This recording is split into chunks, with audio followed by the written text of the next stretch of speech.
Welcome back. Now, our next guest has helped the great and the good, from Stephen Fry's weight loss to David Walliams' cross-channel swim. Well, he takes his tour to the Dublin stage on February the 23rd. He's also launched a hit podcast full of famous friends. Hypnotist and life coach Paul Mckenna joins us this morning. Good morning to you, Paul. Good morning. Thank you for joining us on the couch. Not at all. Pleasure to have you here. Pleasure to be here. Our viewers will know you, of course, as a hypnotist, and I think Yes. most people, as soon as they hear your name, will think hypnotherapy. Yeah. But actually, it's more life coaching, motivational speaking that you're doing these days. That's right. I used to do lots of seminars where I would teach people how to overcome phobias, how to hypnotise themselves, things like that.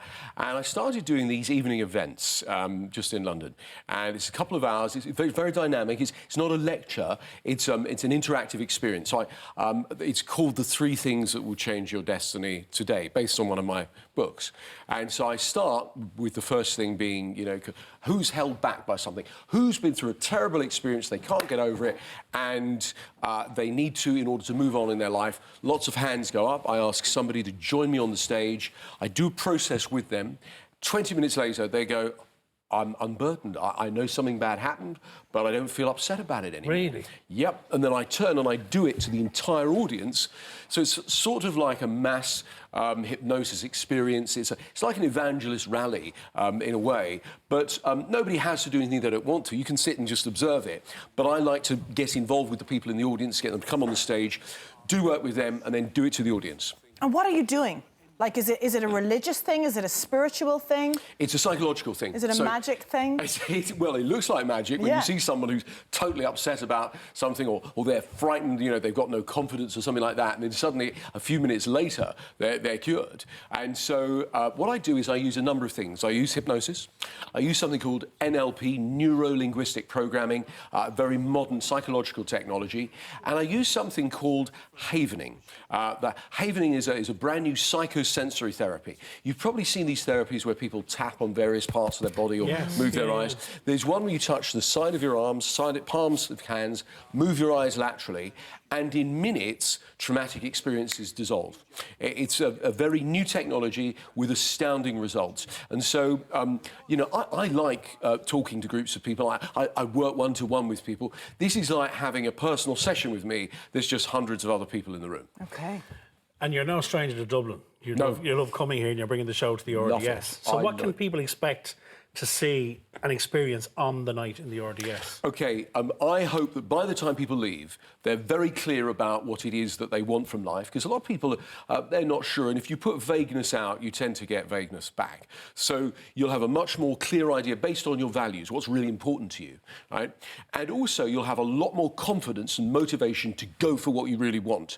And so people should feel really quite euphoric, sort of naturally high, optimistic about the future. And also I give everybody a book with a CD and a DVD so they can continue to use the techniques. And they get downloadable sessions as well. Yes, that's right. That's all part of the ticket price. That's it, exactly. They can. There's downloadable audio and video. So if, say, they're feeling a bit low, or they feel like they need a boost, or they feel like they're not sure where they are in their life, bam, yeah, they could just have it. Speaking of audio, you've also got a new podcast series out, which is a positivity podcast. Yes. And the list of people that you've interviewed on that, it's an incredible list of people. Ryan Seacrest, Simon Cowell, Gary Lineker. Yeah, Roger Daltrey, Paul Oakenfold. I'm about to interview Karen Brady when I get back. You know, a whole really interesting and eclectic mix of people. Tony Robbins. You know, it just people who are fascinated. I'm fascinated by people. Do you find, Paul, that people who are at that level in their respective field, having spoken to them all, and you're friends with a lot of these people as well, do they all share similar traits? They do. It's a great question. I mean, clearly, you know, say someone like a comedian like Rob Brydon has a different skill set to, say, a record producer like Paul Oakenfold, or, say, Simon Cowell, who's a music mogul, etc. Yeah. And so they do. But what's really interesting is the questions are around how do you do what you do, and then what's your success mindset without directly asking that question.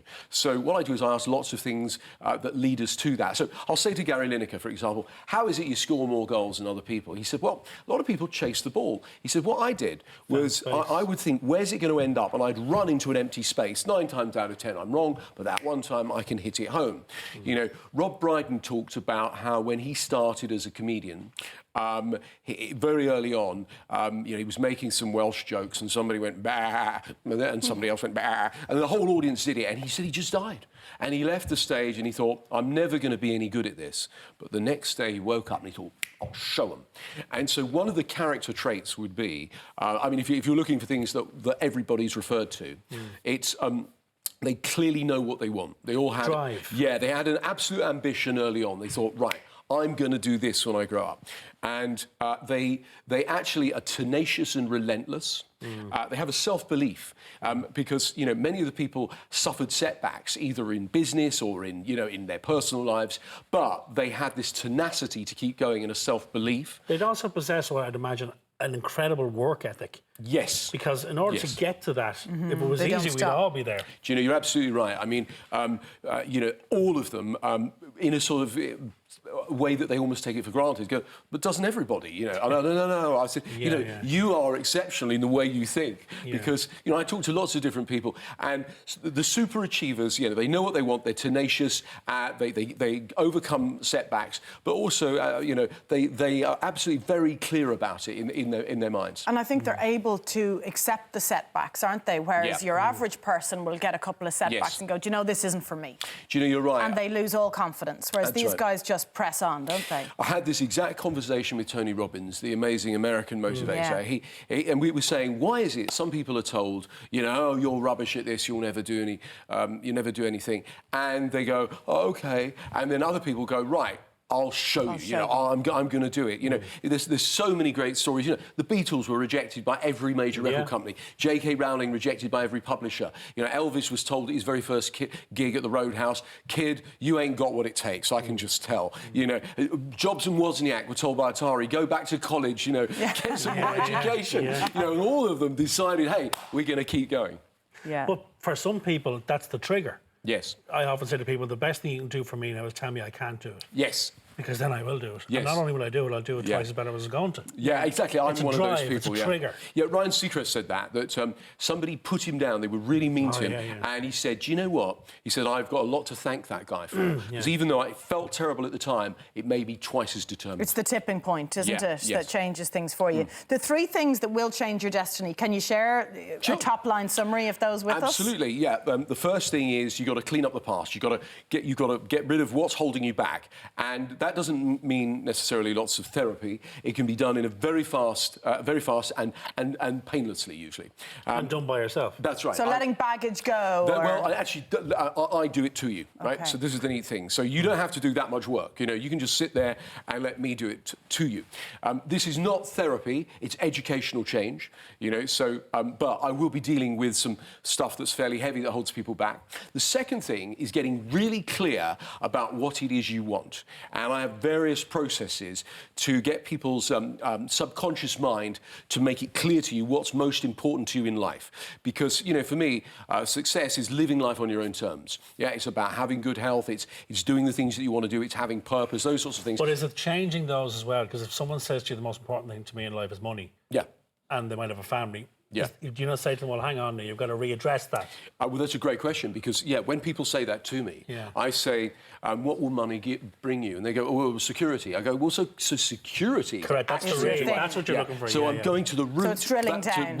I'm in already. I'm in. I love it. And the third thing is, when people are clear about what it is they want, then need to give them the tools to realise how they're going to go about achieving it. So very often what we do is go off into the future in a thought experiment and, wow, imagine having a really great life, better than before, and then ask yourself, how did you get there? And back-engineer the steps. So by the end of the evening, you go, oh, I see how I do it now, and then I fill and I see the path to it. That's it. Yes. I could listen to Paul all day. All day, absolutely, Paul, it's been a pleasure, and we hope the RDS goes down the strong for you, I'm sure. Thank you so much. I'm really looking forward to it. Thank you for joining us this morning. I'm pumped after that. We can do this. Yes. Right, don't forget, you can see Paul at the RDS next Saturday, the 23rd of February. Tickets are available from ticketmaster.ie. Still to come this morning, we're cutting out the jargon and finding out exactly what to look out for on your food labels. See you after this quick break.